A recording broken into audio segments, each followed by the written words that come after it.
ETF से related मुझे काफ़ी सारे सवाल आप लोगों में से आते, तो मैंने सोचा क्यों ना ये वीडियो एक बनाया जाए जो कि 2022 और 23 में आपको हेल्प आउट करेगी टू अंडरस्टैंड ETFs और किस प्रकार से उसमें निवेश किया जाए। पहले तो समझिए, एकदम शॉर्ट वीडियो रहेगा लेकिन टू द पॉइंट रहेगा कि भैया ये ETF का माजरा क्या है। देखिए ETF क्या हो जाएगा, एक तरीके से समझ जाओ कि म्यूचुअल फंड और इक्विटी दोनों की अगर शादी करवा दो तो उनका जो बच्चा होता है वो ETF होता है, एज सिंपल एज दैट। तो आपको ये चीज समझनी पड़ेगी कि ETF में म्यूचुअल फंड की भी ताकतें होंगी, क्रोमोसोम्स या क्या बोलते हैं उसको, जो भी बोलते हैं साइंस में, और इक्विटी के भी होंगे, दोनों का मेल मिलाप यहाँ पर होगा, एज सिंपल एज दैट। अब आप बोलोगे भैया इसमें डिफरेंस क्या है? देखो डिफरेंस क्या है, डिफरेंस बेसिकली आपको समझना है, लोग हमेशा निकालने की कोशिश करते हैं इंडेक्स फंड और ETF पे। इस पर हमने ऑलरेडी एक वीडियो बनाया अपने चैनल पे, आप जाके देखना। बट अभी एक समझो कि ETF क्या करता है, वो सीधे रेप्लिकेट कर देता है इंडेक्स को। मतलब जैसे निफ्टी 50 है तो निफ्टी 20 बन गया, बैंक निफ्टी है तो बैंक 20 बन गया। इस तरह से किसी भी मेजर इंडाइसेस को ये ना जाके कॉपी कर देगा, उसको रेप्लिकेट कर देगा, एज सिंपल एज दैट। तो जाहिर सी बात है, अगर आप ETF में निवेश कर रहे हो तो आप मार्केट को बीट नहीं कर सकते हो। अब बोलो हाय हमको तो मार्केट बीट करना था, ऐसे कैसे हम बीट नहीं कर सकते? देखो आपको ये चीज समझनी पड़ेगी मेरे दोस्त, दैट बीट करने के लिए आपको आउट परफॉर्म करना पड़ेगा। और यहां पर मैंने क्या कहा कि ETF is simply going to replicate the index. तो अगर रेप्लिकेट करेगा मतलब आप सेम, रेप्लिकेट का अर्थ होता है आप कॉपी कर रहे हो उसको, सेम टू सेम करने वाले हो। तो आप सेम टू सेम करोगे तो बीट कैसे करोगे? इनफैक्ट आपका रिटर्न थोड़ा सा कम रहेगा मार्केट के रिटर्न से। बोलोगे अरे अब ये क्या हो गया? देखो सिंपल सी बात है, अगर मार्केट आपको एनुअली 16% का रिटर्न दे रहा है तो ETF आपको मोटा मोटी 14.5 15 14.5 15% देगा। क्यों? अरे बिकॉज लॉन्ग रन में आपके थोड़ा बहुत तो एक्सपेंस लिया होगा ना इसने, थोड़ा बहुत चार्जेस होगा, थोड़ा बहुत आपने रीशफलिंग किया होगा, बीच बीच में निकाला होगा, बीच बीच में डाला होगा। तो आपको ये चीज समझनी पड़ेगी कि भाई आपको एग्जैक्ट नहीं मिलेगा, बट हाँ मोटा मोटी you are still going to perform better than 95% of the investors. आपको ये चीज समझनी कि ETF लिस्ट होता है एक्सचेंज पे। जी हाँ, जैसे हमारा NSE होता है वैसे वहां पर वो एक्सचेंज पे होता है, और ये पैसिव होता है। पैसिव मतलब रॉबर्ट भाई साहब ने हर जगह फैलाया ना, पैसिव इनकम मैन। पैसिव मतलब आप जब सो रहे हो तब भी कमा रहा है। उसी तरह से पैसिवली मैनेज्ड फंड्स वो होते हैं कि जब आप सो भी रहे हो तब भी वो चल रहे हैं। It is just going to replicate the index. Index में अगर विप्रो ऊपर जा रहा है और पूरा इंडेक्स ऊपर जा रहा है तो ये भी ऊपर जाएगा, इंडेक्स नीचे जा रहा है नीचे जाएगा। इंडेक्स में से कोई अगर स्टॉक हट गया, कुछ लोगों का ये सवाल उठता है भैया अगर स्टॉक हट गया तो ये ETF में क्या होगा? अगर स्टॉक हट गया तो उसका जो रिप्लेसमेंट आएगा उसके हिसाब से एडजस्टमेंट हो जाता है ETF पे। तो एग्जैक्ट जैसा निफ्टी करेगा वैसा ही ये चीज करेगा। अब इसका फायदा क्या होगा? फायदा ये होगा कि एक्सपेंस हो जाता है, एक्सपेंस रेशियो यहाँ पर हर साल डिडक्ट होता है, लेकिन वो बहुत मिनिस्कुअल होता है, हर म्यूचुअल फंड से सबसे कम होता है। 2002 में इंडिया में इंट्रोड्यूस किया था in form of Nifty base. अब मैं ना स्मॉल केसेस देख रहा था कि यार क्या हम ETFs में ऑलरेडी हमने एक दो स्मॉल केस की बात करी, लेकिन क्या कोई ऐसा चीज है जो वर्किंग क्लास पीपल या बिजनेस क्लास पीपल जिनके पास कोई टाइम नहीं है लेकिन उनके लिए अच्छे से रिसर्च करके हेल्प आउट कर सकता है? तो ऐसा है। वो बताने से पहले हमको ये समझना पड़ेगा टाइप्स ऑफ ETFs कौन से होते हैं। तो टाइप्स ऑफ ETFs में मैं बता दूं कि देखो इंडेक्स के ETF होते हैं, गोल्ड के ETF होते हैं, बॉन्ड के ETFs होते हैं। बॉन्ड के ETFs मतलब जैसे ट्रेजरी बिल्स हो गए, गवर्नमेंट बॉन्ड्स हो गए। सेक्टरल ETFs हो सकते हैं जैसे कि इंफ्रास्ट्रक्चर वाले होते हैं, IT वाले होते हैं। बट डिस्क्लेमर दे दूं कि ये जो सेक्टर वाले ETFs है ना इंडिया में, इसमें लिक्विडिटी बहुत कम है। लिक्विडिटी मतलब वॉल्यूम कम है। इसका मतलब अगर बायर 10 रुपए पे बैठा है 10 रुपीज पे तो सेलर बैठा होगा 15 पे, जिसके चक्कर में आप महंगा खरीद लोगे बिकॉज 50% का डिफरेंस हो गया ना। अगर 10 पे खरीदा 12 पे भी सेलर खड़ा है तो आप 20% का प्रीमियम पे कर दोगे। तो मेरा पर्सनल सजेशन है कि एकदम सेक्टरल फंड पे आप डायरेक्टली मत जाओ।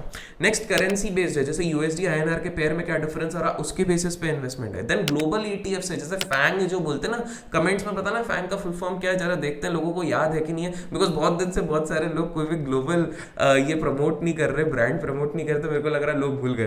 तो फैंग का फुल फॉर्म बताना।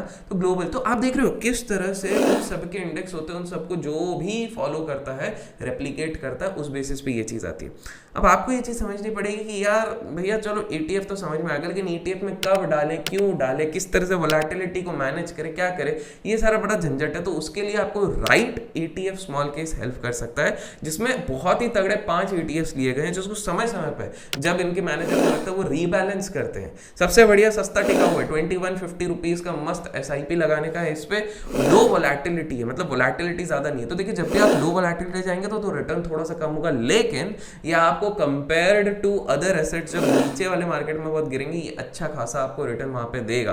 रिलेटिवली न्यू है लेकिन बहुत ही तगड़े तरीके से यहाँ पे रीबैलेंसिंग 5 ETFs का सुंदर सा मिश्रण है। तो इसका लिंक मैं डिस्क्रिप्शन पे दे दूंगा, जाके आप चेकआउट जरूर कीजिएगा।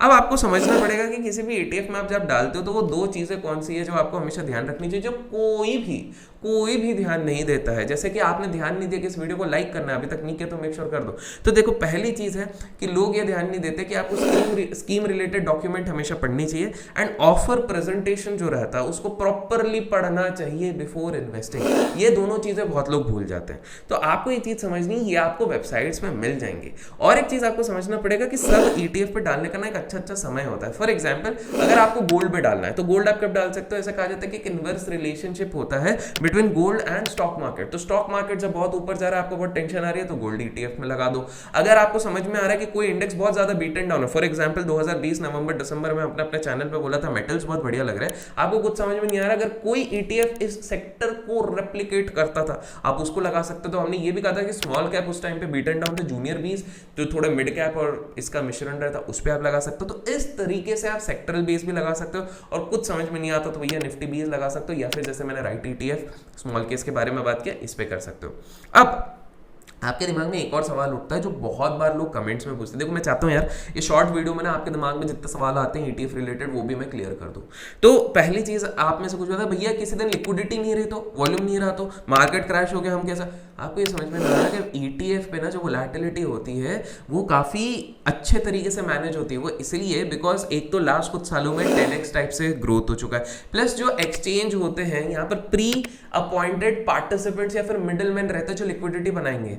इसका अर्थ ये है कि कल को अगर मान लो आप अरबपति बन गए, अगर आप अपना चैनल फॉलो करते हो, टाइम पे सब्सक्राइब करते हो और अच्छे अच्छे कमेंट्स लिखते हो तो आप तो बन जाओगे, सिंपल सी बात है। तो अगर आप बन जाते हो अरबपति और आपके पास 1 करोड़ ETF होता है, कल को मार्केट क्रैश होता है, आपको अर्जेंटली निकालना है बिकॉज आपको अपने बेटे को बेंटली गिफ्ट करनी है, तो भी आप निकाल सकते हो। आपको सिंपल कॉल करना है वहां पर और वो लोग आपको हेल्प आउट करेंगे। That is the power of liquidity. तो ये टेंशन मत लो कि भैया हम निकाल नहीं पाएंगे। There is always someone to buy and sell at one point of time in ETF। हाँ, provided you are into good ETF, top 4-5 में अगर आप हो तो। दूसरी चीज आपको ये समझनी है, इसका फायदा ये है कि टैक्स एफिशिएंट होता है as compare to index funds. Holding यहाँ पर हर दिन डिक्लेयर होती है, जबकि इंडेक्स फंड में ना 6 महीने में डिक्लेयर होती है। तो ये एक चीज हो जाती है। एंड इसमें बस एक चीज है कि आपका ब्रोकर अच्छा होना चाहिए जो बहुत ज्यादा चार्ज नहीं करे। उसका भी एक अपन ने लिंक दिया हुआ है वैसे डिस्क्रिप्शन पे।